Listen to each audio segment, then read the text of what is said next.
Señores, la familia Trump ha llevado el concepto de lucrar con el poder a otro nivel. Y lo han hecho con algo que parecía hasta un chiste de internet, que son las criptomonedas memes. Tal y como lo escuchan. Criptomonedas con la cara de Trump. Criptomonedas con la cara de Melanie. Criptomonedas con la cara de Barron. Estas criptomonedas prácticamente se venden como si fuesen estampitas, pero con millones de dólares detrás. Antes de que piensen, pero tan solo es una criptomoneda más, ¿qué daño puede hacer? Voy a mostrarles un fragmento de esta noticia, lo cual pone este asunto en perspectiva y nos revela por qué es mucho más serio de lo que parece. Veamos esto. Lost $135 billion this year. So you don't think the upheaval is going to cease with his departure, right? No, I don't.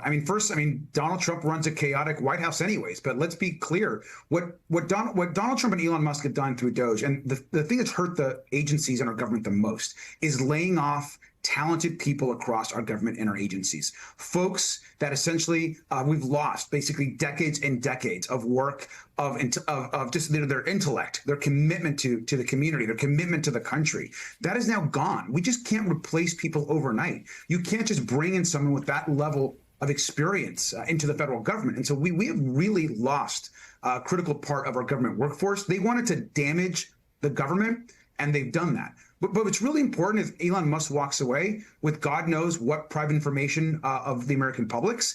He has to be held accountable for what he has done. He must testify in front of Congress. We must be able to ask questions about his companies. Why are all the investigations across multiple agencies against his companies now dropped? What insider information does he have that could benefit his companies in federal contracts in the future? These are all real questions that must be asked. And so we shouldn't take his word for it when he says he's going to step away from government. And maybe they can be asked, that is, if the Democrats take over the House in the midterms next year. But let's talk about this week with Jamie Raskin, of course, the top Dem on the House Judiciary Committee, who opened an investigation into the private dinner, who wants to rather, calling for it, into the private dinner that the president held for the 220 top holders of the Trump meme coin. Ethics experts, as you know, they call Trump's crypto ventures the starkest example to date of seeking to profit off the presidency. Do you support these investigations, even though congressional Democrats lack the authority to hold the president accountable in any meaningful way?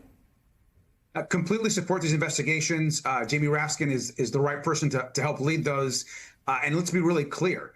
This meme coin scandal is the most corrupting a president has done, in the modern era. Essentially, he's created a piggy bank, essentially an opportunity for people across the world, who we don't know, who are basically dumping in money for his own personal use. People are just putting in all of this wealth essentially for the Trump family with no types of guardrails for us, no type of transparency for the American public. And when you talk about the meme coin, when you talk about all of these foreign real estate deals with the Trump company across the world, while he's doing American business and diplomacy with these companies. While you talk about the foreign plane, $400 million plane that he's asking for. This is just this administration. He hasn't even been held accountable for the corruption the first time. Jared Kushner walking away with a $2 billion foreign investment fund for doing absolutely nothing. And so all of these issues continue to pile up, and the Trump family must be held accountable for this major corruption. A new report in Wired reveals that the administration has collected DNA samples of over 133,000 migrant children and teenagers and then uploaded their genetic data into a national criminal database used by state and federal law enforcement. So the DOJ argues that DNA collection at the border provides an assessment of the danger a migrant potentially poses to the public and will help solve future crimes they may commit. Here's the Homeland Security Director today. We are focusing on dangerous criminals. We are going out there and ensuring that people that repeatedly break our laws are being held accountable. And I would say and remind everybody that Congress directs what our laws are. They can change our programs. They can raise visa programs and guest worker programs. They can make it easier for us. We have suggestions, and I'm using all the authority that I have to meet our workforce needs. But also, we need to make sure that our communities are safer again. Can you give me a quick sense of what you make of Noam saying the administration's focusing on deportations and dangerous criminals? I mean, Kristi Noem is clearly a liar. What she's doing is she is eliminating due process for folks in this country, for U.S. citizens. We've had U.S. citizen children deported without due process. We have people that are coming to this country with an asylum appointment that are being denied due process. Due process is a cornerstone of our Constitution and our country. And Kristi Noem has actually no interest in a safe, legal immigration system in this country. She wants to deport whoever she can find, even if they're U.S. citizens in some cases, and she decides who she deems as a criminal or who has broken the law, not the courts. And that is a dangerous moment to be in. This country has always been one of laws where judges, juries, courtrooms decide when someone has committed a crime, when someone can actually go through the immigration process. And now we have Kristi Noem making up her own rules as she goes. Incredibly concerning to see these databases being grown, and particularly when you're looking at children. And I tell people that we're all next. U.S. citizens are next. They're going to continue to do this, and then they're going to want to collect information from U.S. citizens. And U.S. citizens are already being deported, being snatched up. This is incredibly concerning. Everybody should oppose what Kristi Noem is trying to do. Okay, Congressman Robert García. We'll see you again soon. Thank you much. Pues bueno, señores, como pueden ver, no solo es una crítica política al uso de criptomonedas por parte de Trump. Es un señalamiento directo de la corrupción institucional. ¿Cómo es que han montado un negocio familiar aprovechando su paso por el poder? O sea, Trump no quiso solo volver a la presidencia, ¿no? Quiso financiar todo esto y aprovecharse del boom de las criptomonedas con su cara. Y que nadie pregunte de dónde sale todo este dinero y tampoco a dónde va. Estamos hablando de un sistema montado para poder captar fondos sin ningún tipo de control o transparencia. Inversores anónimos, posiblemente extranjeros, que meten millones y millones de dólares en un proyecto que se parece más a una estafa piramidal que a una campaña política. Y ojo, porque esto lo dicen los congresistas, lo investigan los comités oficiales, lo denuncian expertos en ética pública. O sea, no es broma y no es una exageración. Esto, amigos, es un escándalo real. Ahora, seguramente habrá quien diga, pero si la moneda es voluntaria, nadie te obliga a comprarla. Y claro, eso es cierto. Pero el problema no es la moneda en sí, sino que están usando la imagen de un presidente para crear un sistema de financiamiento paralelo. Un sistema donde podemos ver que no hay límites, no hay rendición de cuentas, no hay escrutinio público. Amigos, ¿se imaginan a otro político haciendo lo mismo? Sería un escándalo brutal. Además, esto no es nada nuevo para Trump. Lo hemos visto con Jared Kushner y sus negocios millonarios con Arabia Saudita. Lo hemos visto con los hoteles, los vuelos, las propiedades extranjeras. La política para ellos es una inversión, no es un servicio público. Y lo más preocupante es que no hay consecuencias. Las investigaciones se diluyen, se olvidan, o simplemente nadie tiene el poder para hacer que rindan cuentas. Ojo, ¿no? Eso no significa que no haya que hablarlo. La familia Trump ha encontrado una nueva forma de lucrarse políticamente. En esta ocasión lo hicieron con criptomonedas disfrazadas de un chiste. Pero lo que parece una broma en realidad es un escándalo de corrupción moderna. Y lo más peligroso es que no hay nadie que los esté deteniendo. ¿Hasta cuándo se puede permitir esto? Se va a seguir normalizando que conviertan el poder en una franquicia familiar. Sin duda va a tener que rendir cuentas en algún momento, y no por odio político, sino porque si no se le pone un freno, ese modelo se va a copiar en todo el mundo. Y ahí sí, amigos, agárrense con la corrupción. Pues bueno, señores, nunca pensé decir esto, pero últimamente me encuentro un poco de acuerdo con ciertos republicanos, en específico con uno, que es Ron Paul. No es tanto que yo esté cambiando, ¿no?, sobre lo que pienso de los republicanos y de Trump, al menos no en esta administración. Es que exactamente él está diciendo cosas que tienen puro sentido común. Y eso, señores, incluye reconocer a lo que muchos se niegan a aceptar. Donald Trump ha perdido completamente la cabeza. Ahora mismo, Ron Paul se ha convertido en uno de los pocos republicanos que ha estado criticando públicamente los aranceles de Trump y en general su gran y hermoso proyecto de ley. Todo esto ha provocado uno de los arranques más ridículos de Trump hasta la fecha, incluyendo amenazas directas contra Ron Paul, que por cierto, ya le están saliendo el tiro por la culata. Para poder entender este berrinche de Trump tenemos que empezar con dos clips que son claves. Son dos momentos que sin duda le hicieron hervir la sangre. El primero es este donde Ron Paul se presenta en nada más y nada menos que Fox News. Escuchemos. Talk about things where some of your GOP colleagues there in the Senate are worried about too many cuts to specific programs. They're worried about impact on Medicaid. They're worried about SNAP. And really this idea that if you add work requirements or make it tougher to access those assistance programs, millions of people could be thrown off of health insurance. They could lose their access to food and medical coverage and insurance. So as a physician yourself, where do you stand on those arguments? Well, see, on the one hand, you can offer people free stuff. You can say, I'll give you free health care. And people are, oh, thank you for free health care. But what you don't tell them is we're borrowing the money from China to pay for your health care. So we run a deficit, $2 trillion, which leads to inflation, which leads to rising prices, which squeezes you on the other side. So the bottom line is there is no free lunch. You can offer people free stuff, but if you're borrowing money to do it, you end up punishing them with inflation. Y es que imagínense lo que debió dolerle a Trump, que alguien lo desmienta directamente en su propio canal de propaganda. Y encima sea un republicano, Ron Paul.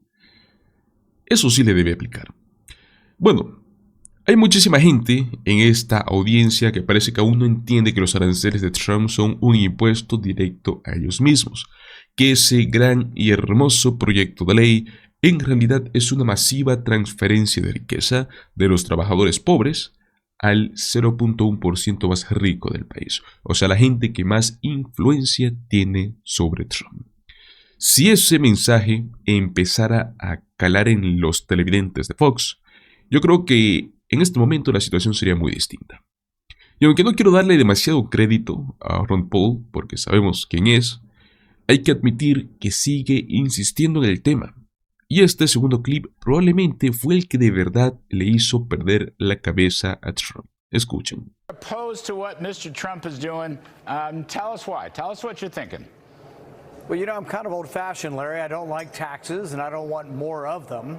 I also think that if you tax something, you get less of it. And I don't want less trade. I want more trade.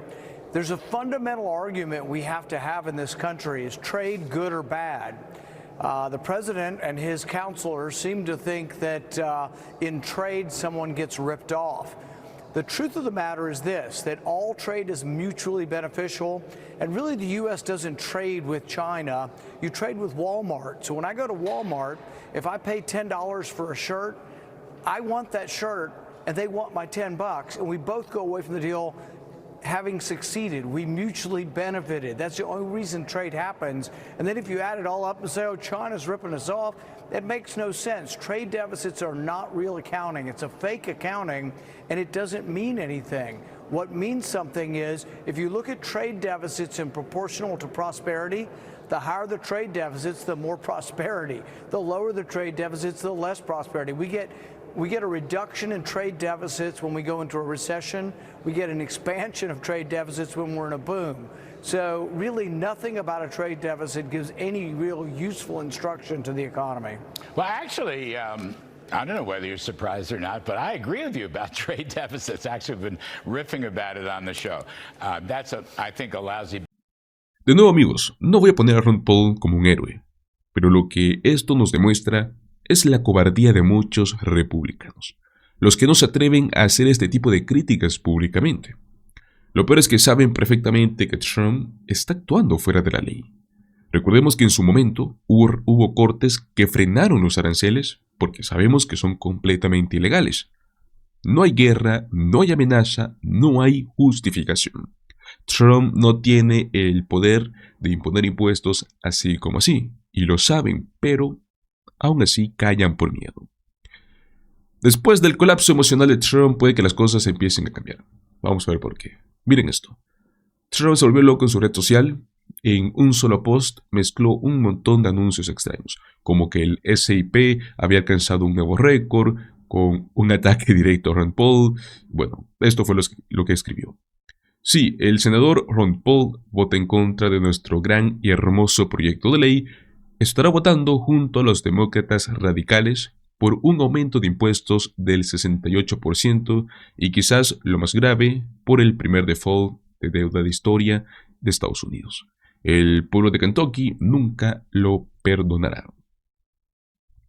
Así es, amigos. También agregó que todo se va a resolver más adelante con el crecimiento económico y unos recortes de gastos, o sea, magia económica al estilo de Trump. Este tipo de promesas, varias de esas que son vacías, incluso hizo que otros senadores republicanos, como lo es Lindsey Graham, le bajaran los humos. Mientras la Casa Blanca y los republicanos de la Cámara festejaban no haber tenido mucho problema después de esas semanas de tensión con el proyecto de ley, luego de poder aprobado por un solo voto, en el Senado no estaban nada impresionados porque Lindsey Graham habló con CNN ese mismo día y dijo que muchos de los supuestos recortes en realidad ni siquiera eran reales. Lo que está pasando es que Trump está vendiendo humo. Y eso está molestando a varios senadores republicanos que ya no quieren tragarse esta farsa. Este proyecto de ley, lejos de ser grande y hermoso, solo es beneficioso si tú eres millonario. Nada más.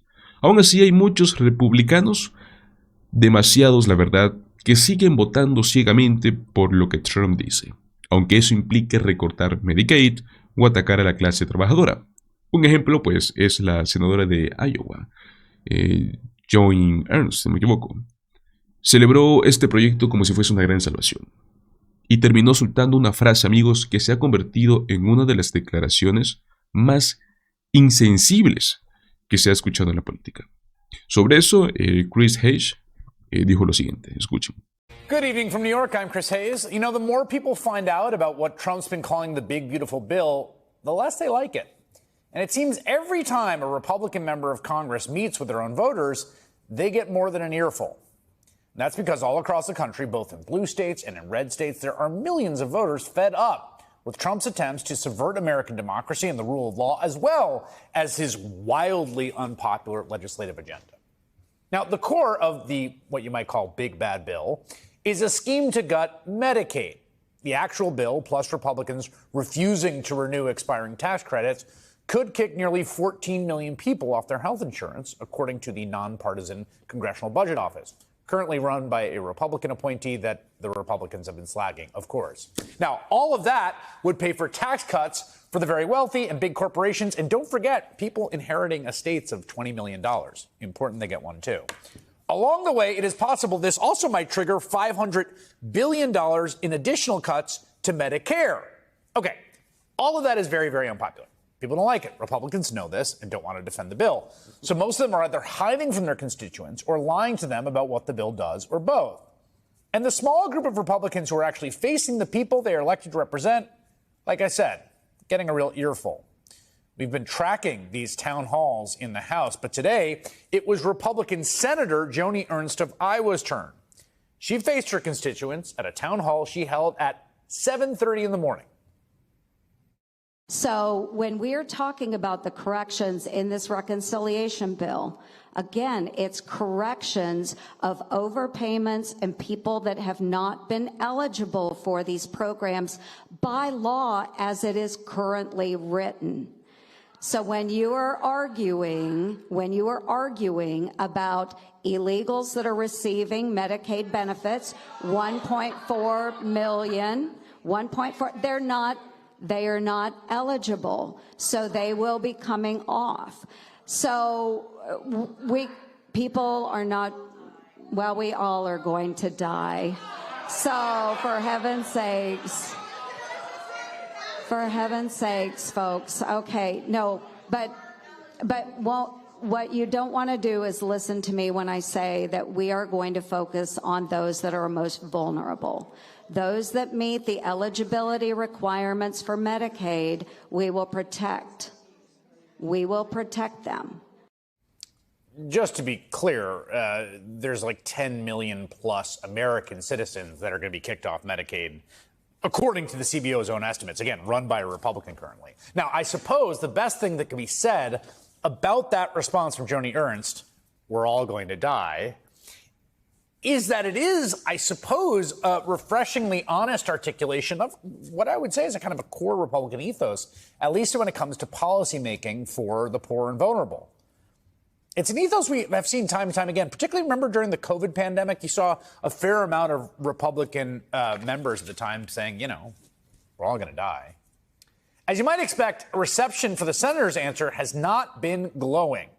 It immediately made headlines both locally in Iowa and across the nation. Democratic Senator Elizabeth Warren of Massachusetts tagged Ernst's words as the Republicans' new pitch for their bill, while Senator Tina Smith of Minnesota quipped, quote, "I thought my job as senator was to try to keep my constituents alive."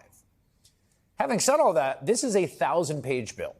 There's a lot more wildly destructive stuff that's hiding in there that's flying under the radar. We're going to cover some of it as this goes on. One example is a very, very small but dangerous provision that is meant to aid Donald Trump's assault on the federal judiciary, the only one of the three branches of government providing any semblance of oversight to his reckless and often illegal agenda. Now, the provision that the House Republicans put in the bill could allow him to skirt federal contempt orders, things that his Department of Justice has been flirting with basically day in, day out.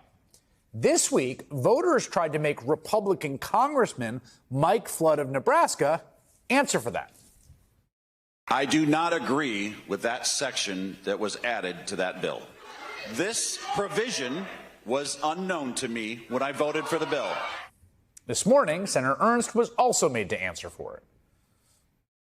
As I'm sure you're aware, but apparently many of the representatives were not aware at the time, nestled within the 1,000 pages of this bill was a small clause which, for the first time in our nation's history, in fact, effectively prohibits the federal courts from enforcing contempt orders. So, ma'am, my question for you today is, will you pledge to us, our constituents who you serve, that you will not vote for this bill or any other bill that contains this poisonous provision? Okay, and thank you for clarifying.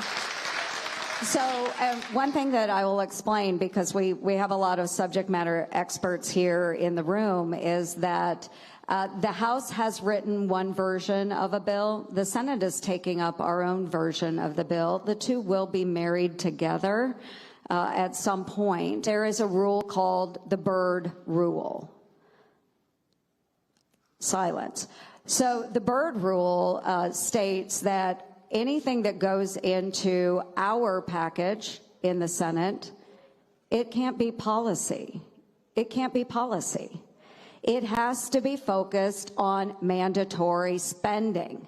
I don't know anything about that provision that talks about mandatory spending or revenues. Now, I just got to say something real quick in that I think a little condescending lecture to our own constituents. The Byrd Rule is enforced by the Senate parliamentarian who the Senate Republican majority just completely overrode last week to take out California's electric car vehicle regulations. There's no reason to think they're going to listen to the parliamentarian this time. And you may have noticed the senator's answer was about process rather than the actual substance of the provision. There's been this debate, I think, in our political discourse, and I myself go back and forth, about basically how much democracy is some abstract principle in the U.S. constitutional order that people are like, yeah, or is it something that everyday real people actually care about and can rally behind? And here's the thing I want to leave you with.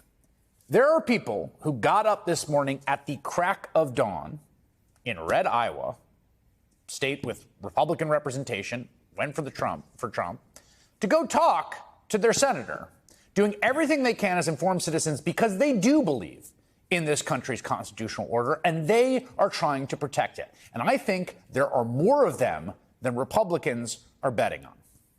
Y es que, amigos, ¿qué es lo que está mal con el movimiento MAGA? Esa es una pregunta que nos hacemos casi todos los días. Pero esto lleva esa pregunta a otro nivel. Tan solo imagínense si un demócrata como por ejemplo Alexandria Ocasio-Cortez dijera algo así, como igual todos se van a morir, así que da lo mismo el sistema de salud. Fox News no solo estaría repitiendo 24/7, crearían hasta un nuevo canal solo para reproducir en bucle. Amigos, si esta senadora de Iowa realmente cree que no importa lo que pase porque todos van a morir, entonces no debería estar en el servicio público, porque claramente no está sirviendo al público. Y si los demócratas no aprovechan esto para responder con fuerza, están perdiendo una gran oportunidad. Amigos, esto es un verdadero circo. Trump ha perdido el control total. Algunos republicanos están empezando a despertar, otros, bueno, siguen aplaudiendo mientras todo se incendia. Muchísimas gracias por acompañarme hasta el final de este video. Como siempre recuerda, dale like, compártelo con tus amigos y suscríbete a nuestro canal Políticamente Desacuerdo. Nos vemos en el próximo video. Hasta luego.